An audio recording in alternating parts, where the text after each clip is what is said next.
में वायलेंस बहुत ही है एंड लोगों को सिनेमा घरों में वायलेंस बहुत ही पसंद आते हैं। आई विश कि लोगों को वायलेंस बहुत ही पसंद आए एंड लेकिन इन दिनों हमारे महाराष्ट्र में भी बहुत ही वायलेंस चल रहा है, कभी हनुमान चालीसा को लेकर तो कभी लाउड स्पीकर को लेकर। अगर आप I don't think that's an appropriate question for the evening. अभी तो मेरा नंबर आया, एक मिनट रुकिए। अगर आप हमारे स्टेट की सीएम होती कंगना जी, अगर आप हमारे स्टेट की सीएम होती तो कैसे हैंडल करती आप ये? That's it. Yeah, can we like ये देखा आपने अभी ट्रेलर? हाँ जी देखा। वैसे ही। Kangna, one last question, Kangna. In one of your posts. नहीं, I'm not going to justify my posts here to you. No, I'm no. not answerable to you. What I write in my, check out my Instagram. I will write there again. Arjun, Thank you so much, ladies and gentlemen. You were a great audience. Can we have a quick photo op? Yeah. Rameshwar, Kaleem भाई, ध्रुव Ghanekar, please. एक छोटा सा सवाल, आखिरी सवाल। कंगना, अभी हाल ही में किच्चा सुदीप जो कन्नड़ के बहुत बड़े सुपरस्टार हैं, उन्होंने हिंदी फिल्म उन्होंने कमेंट किया था कि साउथ की फिल्में अब टेक ओवर कर रही हैं, बहुत चल रही हैं और हिंदी एक नेशनल लैंग्वेज नहीं है, जिस पे अजय देवगन ने कमेंट किया था। बहुत बड़ी कंट्रोवर्सी हो गई उस पर, पॉलिटिकल मामला भी हो गया। इस पर आप क्या इस कंट्रोवर्सी को किस तरह से देखती हैं और हिंदी और साउथ का जो एक झगड़ा निर्माण हो रहा है, एक विवाद हो गया, उसको किस तरह से देखती हैं आप? देयर इज नो, अगर आप चाहते हैं कि आपको मैं एक डायरेक्ट आंसर दे दूं, there is no direct answer to this. जबकि आप मेरी स्टेटमेंट से निकाल लेंगे एक डायरेक्ट आंसर खुद ही, but if you can give me 2 minutes then I can give you my thoughts on this subject. You know, तो हमारा जो भी हमारा सिस्टम है, सोसाइटी है, उसमें of course we are a country of lot of diversity और languages and cultures, you know, and हर एक का एक जन्मसिद्ध अधिकार है कि वो अपने, चाहे मैं पहाड़ी हूँ, मैं अपने कल्चर पे, अपनी लैंग्वेज पे गर्व महसूस करूँ।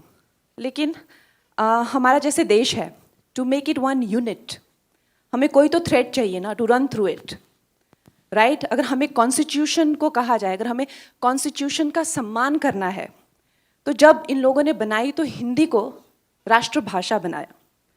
अब जब आप कहते हैं कि मुझे as Tamil is actually older than Hindi, लेकिन उससे भी ओल्डर है संस्कृत। अगर आप मुझसे मेरा बयान पूछना चाहते हैं तो I think the national language should be Sanskrit, क्योंकि कन्नड़ा से तमिल से लेके गुजराती से लेके हिंदी सब उसी के से आई हुई हैं। तो संस्कृत को ना लेके हिंदी को क्यों बनाया, उसका जवाब मेरे पास नहीं है, राइट? वो उस टाइम के लिए हुए डिसीजंस हैं। लेकिन जब खालिस्तान की मांग होती है, जो वो कहते हैं कि हम हिंदी को नहीं मानते हैं, तो जब युवाओं को भटकाया जाता है, it's not about that, they are denying the constitution. You understand that? तो जब आप कहते हैं कि मुझे तमिल, वो तमिल का भी मूवमेंट हुआ था, they wanted a separate nation, जब आप कहते हैं बंगाल रिपब्लिक की मांग करते हैं और कहते हैं कि I don't consider Hindi as a language, then you are not denying Hindi, what you are denying is Delhi being the centre of the government. Understand? So इस चीज़ के बहुत ज़्यादा लेयर्स हैं। तो जब आप इस चीज़ पे बात करते हैं तो आपको इन सब लेयर्स का अंदाज़ा होना चाहिए। तो जब आप हिंदी को डिनाई करते हैं, तो जो भी हमारा कॉन्स्टिट्यूशन है, दिल्ली की सरकार को आप डिनाई कर रहे हैं, राइट? एम आई राइट और रॉन्ग? आप दिल्ली को नहीं मानते क्योंकि हमारा संविधान, चाहे सुप्रीम कोर्ट हो, चाहे किसी तरह के एक्ट बने, चाहे दिल्ली में जो भी सरकार करती है वो हिंदी में ही करती है ना। अगर आप चाहे देश भी घूमते हैं, चाहे बाहर भी जाते हैं, जर्मन हो गई या स्पेनिश हो गया, फ्रेंच हो गया, they are very proud about their language. लेकिन no matter how dark the colonial history is, fortunately or unfortunately, English has become that link. Today, even within the country, we are using English as the link to communicate. Should that be the link, or should Hindi or Sanskrit be that link, or Tamil? We have to decide that. We have to take that call. So keeping all these in mind, a decisive call should be taken. As of now, Hindi संविधान में हिंदी राष्ट्रभाषा है। तो जो अजय देवगन जी ने कहा कि हिंदी राष्ट्रभाषा है, तो उन्होंने वो गलत नहीं कहा। अगर आप मेरी पूरी बात का निचोड़ सिर्फ यही सुनेंगे तो वो आपकी कमी है। लेकिन अगर कोई ये कहता है कि Kannada is older than Hindi and so is Tamil, तो वो भी गलत नहीं कह रहे हैं। अगर मेरे हाथ में होगा तो I think Sanskrit is the legitimate language, जिसके से जर्मन भी आई हुई है, इंग्लिश, फ्रेंच, सब संस्कृत से स्टेम आउट हुए हैं. Why don't we have Sanskrit as the national language? Why it is not mandatory in schools? I don't know that. Okay, मेरा सवाल towards your you can see me Ravi from ABP News. Kangana, अगर हम action फिल्मों की बात करें तो western countries में हॉलीवुड की अगर हम बात करें, किल बिल है, वंडर वुमन ग्लोबल लेवल पे बहुत बड़ी कामयाब फिल्में साबित होती हैं. लेकिन भारत में, इंडिया में और हिंदी फिल्मों की बात करें तो फीमेल लीड को लेकर ही फिल्में बनाने को लेकर बहुत झिझक होती है, और उस पर से एक एक्शन फिल्म जिसे आप लीड कर रही हैं, क्या एक कॉन्शियस एफर्ट था बहुत सालों से कि इस तरह की फिल्म बनाई जाए जिसमें आप बतौर लीड काम करें? एक और भी सवाल इसके बाद मैं पूछता हूँ. मैंने इसका जवाब दे दिया है कि for me it was not so much about particularly an action film कि मुझे एक्शन ही फिल्म करना है. इट वाज सिंपली अबाउट कि जितनी वैरायटी एक हीरो एक लाइफ टाइम में करता है. अब किसी भी हीरो का नाम उठा के ले लीजिए ना, चाहे हमारे जो भी कामयाब हीरो हैं, चाहे मिस्टर बच्चन हो गए, जो भी हो गए, वो अपनी लाइफ टाइम में जितनी वैरायटी ऑफ रोल्स करते हैं, तो मुझे एक महिला होने पर उतने वैरायटी ऑफ रोल्स क्यों नहीं मिल सकते? हमेशा ही मुझे एक वाइफ या गर्लफ्रेंड ही क्यों मिले? तो ये मेरी एक इतनी सी मेरा विजन था.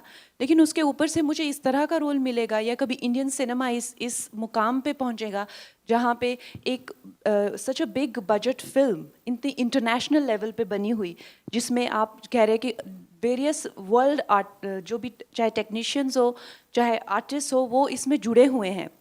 ये इस तरह से होगा. मैंने honestly it's little unbelievable for our life time to see it, लेकिन it's nice, it's a very progressive thing for our cinema.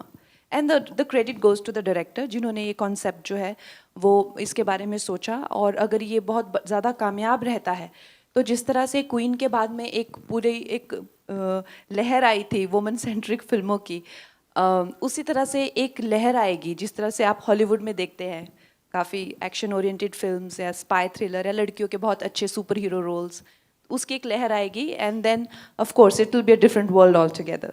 Kangana, एक छोटा सा सवाल और कि इसका जो एक्शन है वो हम देख सकते हैं, फॉरेन में भी फिल्म आया गया, फॉरेन लोकेशंस में, और जिस तरह का स्टाइलाइज्ड एक्शन है, क्या दुनिया को ये दिखाने की भी कोशिश है कि हम भी हॉलीवुड से कम्पीट कर सकते हैं, हम भी ग्लोबल लेवल पर इस तरह की बड़ी एक्शन फिल्में बना सकते हैं? क्या ये कॉन्शियस एफर्ट है इस फिल्म के जरिए? बिल्कुल एफर्ट है. और अगर आप देखें तो अब हॉलीवुड की जितनी भी फिल्में हैं वो बहुत ज़्यादा अच्छा कर रही हैं यहाँ पे डब्ड वर्जन में. और काफ़ी लोगों को आदत हो गई है अब कि बहुत ज़्यादा पैमाने पे बनी हुई एक फिल्म हो गई या जिसमें जो है वर्ल्ड लेवल का जो है आर्टिस्ट हों, उसकी आदत अब लोगों को पड़ चुकी है. तो हमारा ये नहीं कहना है कि हम लोग भी उनके जैसे कर सकते हैं कि नहीं कर सकते हैं, पर ये जो अब चाहे टेक्नोलॉजी हो गई है या चाहे सोशल मीडिया के माध्यम से या जितने भी हम लोगों को चीज़ें चाहे डिजिटली एक्सेसिबल है, तो world is becoming like of a global village kind of एक फील आ रहा है. तो उसमें हम जो आज हमारी जो भी हमें एक्सेस है सब चीज़ों को लेकर, तो हम क्यों ना एक पूरे जो वर्ल्ड में जितने भी हम आर्टिस्ट हैं, we work like one community. वो हमारा जो है एंडेवर है इसमें कि हम जो है as one community we should work, and our films will be on par with any great film industry, चाहे वो फिर अमेरिकन हो चाहे वो चाइनीज़ हो. Let's wait for some time and definitely we'll announce everything. Yes, we are working on a lot of projects, and definitely with Rezi also I am doing some other project, next project. So yes, we are working I have on. something to say. Yes, I please. think India is going to get its first, brooding action hero who's not a guy but a stunning woman. Oh, yes, no doubt about that. On that very note, I think can we have some questions from our lovely media members here, please? एक mic pass करिए.